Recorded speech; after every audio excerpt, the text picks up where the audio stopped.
All right, everybody, welcome back. We are diving deep today, and let me tell you, this one is fascinating. Yeah, this is a big one. So we're tackling the power of prayer, and I got to say, going into it, I kind of thought, okay, prayer, we all know what that is. Right. But this goes so far beyond, like, just basic, please, can I have this kind of praying. Oh, yeah. This is like spiritual warfare. Are you kidding me? Like, that whole concept's in here. And then it goes all the way to, like, our thoughts connecting to some giant universal mind. It's a huge spectrum. It really is. And what's wild is, it's not even about one specific religion. It's more like, how do humans across the board, how do they think about this connection to something bigger? Exactly. It's like this core human need we have, right? Yeah. To reach out to something beyond ourselves, whether it's for comfort, for answers, for strength, whatever it might be. You see it in every culture, every time period. It's kind of remarkable. Totally. Like, okay, we start off, it makes sense. Prayer, as just talking to God. Mm-hmm. Because we all need somebody to talk to, right? Right. But then the power of prayer is like, hold on, we're going deeper. Buckle up. For real. So, spiritual warfare, is that as intense as it sounds? It can be. You're talking about people who believe they're literally fighting against negative spiritual forces, So they're praying for protection from these forces, for the strength to resist temptation, or to help others they think are under attack, spiritually speaking.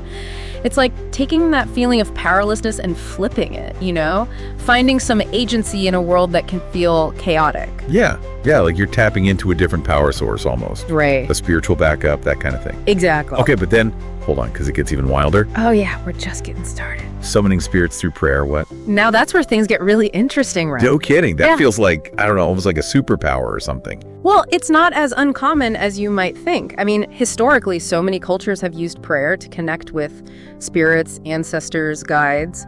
It's about tapping into a wisdom beyond our own, So it's less like, spirit, do my bidding, and more like asking for advice. Exactly. It's about guidance, support, maybe intervention when things are tough.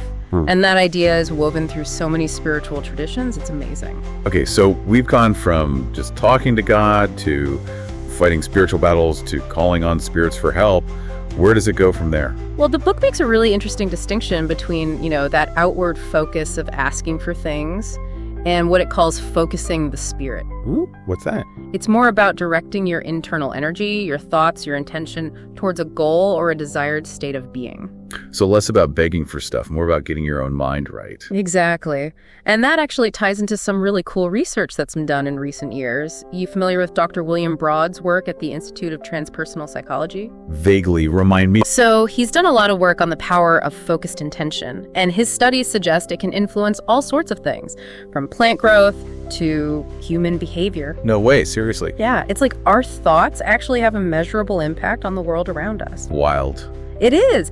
And the power of prayer takes this concept even further, suggesting that prayer can actually tap into something even bigger, this like universal consciousness. Okay, well, hold on. Universal consciousness, so you're talking about like a giant mind we're all connected to. That's kind of the idea, yeah. It's complex, but imagine it like a network where every thought, every emotion, every intention, it all contributes to this shared energy field. So like we're all plugged into the same mental internet. In a way, yeah. And there's actually some intriguing research that supports this idea. Ever heard of the Global Consciousness Project? Rings a bell, but I'm fuzzy on the details. They've been studying group meditation for years, and their findings suggest that when large groups of people synchronize their mental focus, it can actually have a measurable impact on global events. Wild, right. Mind blown. It really reframes prayer, right? It's not just this personal, private thing. It could be a force that shapes the world around us. Yeah, this is way more than just like kneeling by your bed and whispering. Exactly. So we've got everything from intimate conversations with the divine to fighting invisible battles to potentially influencing reality itself. It's no wonder prayer is such a constant in human history, huh? It speaks to something deep within us, doesn't it? It's about connection, purpose, meaning, and the power of prayer. While it doesn't offer all the answers, it certainly throws open some fascinating doors. It really does. And it makes me wonder, if prayer can take on so many forms and maybe tap into these powerful forces, what does that say about us?